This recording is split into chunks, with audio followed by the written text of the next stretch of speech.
কোরআনের রাজনীতি যদি চলে তাহলে আমাদের সমাজ পরিবর্তন হবে। কোরআনের রাজনীতির কথা যদি বলতে যায়, এরকম নওশাদ সিদ্দিক দেখুন বলতে গিয়েছে, ওয়াকফ বিলের সম্পর্কে বলতে গিয়েছে, সে কিন্তু বলেনি কখনো যে আমার পার্টির জন্য আমি এসেছি, আমার পার্টির জন্য আমি এসেছি।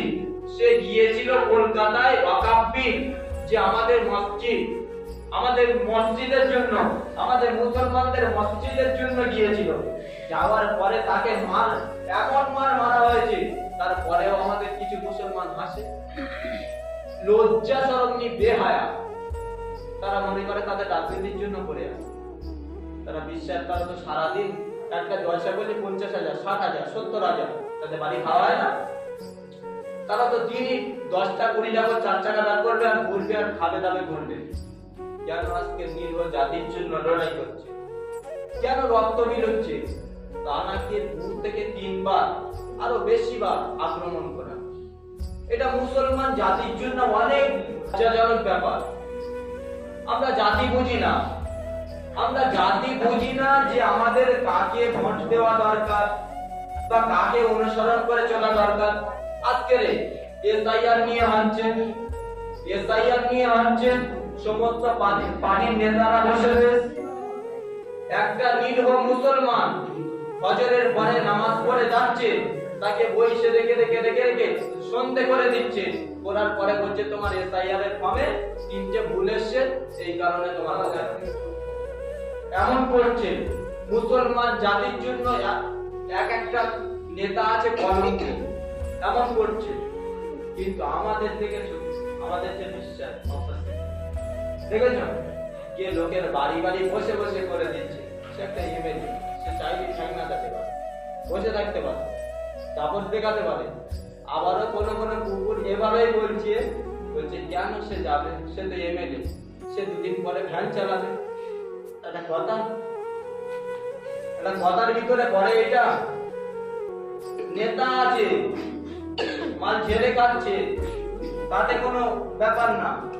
কিন্তু যখনই বিশ্বাস বংশের লোক এলো রাজনীতি, তখনই বলছে এরা ঝেড়ে খাবে, বাড়ি এসছে। আরে তাদের রাজনীতি করার কি দরকার? তারা করবে কেন? তাদের তো বসে খেলে তাদের তো টাকা পুরোবে না।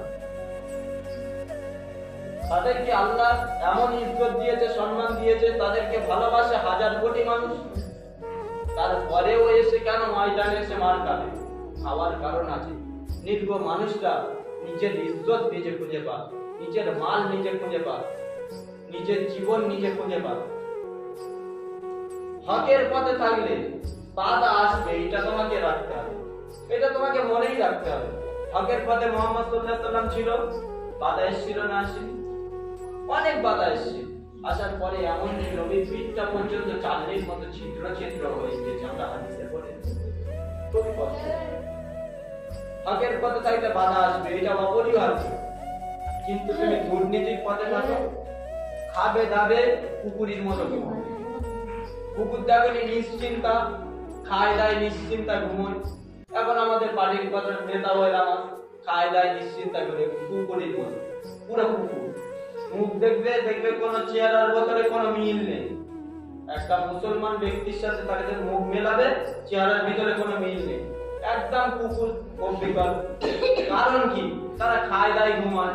কুকুররা যেমন খায় দায় ঘুমায়, আমাদের কিছু পার্টির নেতা খায় দায় ঘুমায়, পুরো অবিকল কুকুর। তার দেখে মনে হবে যে রাজনীতি করেছিল ওমর রাদিয়াল্লাহু তাআলা, মনে আছে?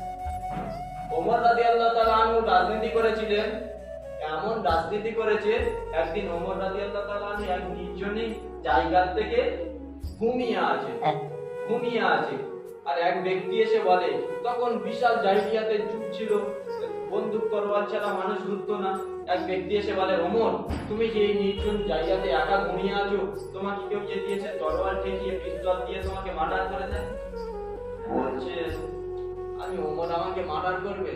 আর কি বলবো, আল্লাহর নামের কসম করে বলি, আমি ওমর যখন থেকে মুহাম্মাদের হাতে হাত দিয়ে মুসলমান হয়েছি, তখন থেকে একটা মাছি পর্যন্ত মারিনি। জোরে হবে না? আর কে এমন আল্লাহর দুশমন আছে আমাকে মারবে? আমি একটা মাছি পর্যন্ত মারি না।